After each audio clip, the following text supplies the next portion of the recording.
పిల్ల నీ చెయ్యి పట్టాలని నల్లని సీకట్లో ఒకదాన్నే కూసున్న దిక్కులేని పచ్చినయ్యి బావా నువ్వెప్పుడొస్తావని ఏళ్ళైపోతుందే పిల్ల ఎన్నెలొచ్చింది మన బతుకులా ఏలైపోతుందే పిల్ల ఏలు వట్టంగా వస్తున్నాయా ఇన్నాళ్ళ ఎడబాటు ఎడవాసిపోతుందిలే ఈ సీనయ్య గుంటున్నదే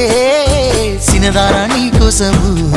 ఈ దూరాన్ని చెరుపుతూ తీరాల కగిలింది అందాల ఈ మానవు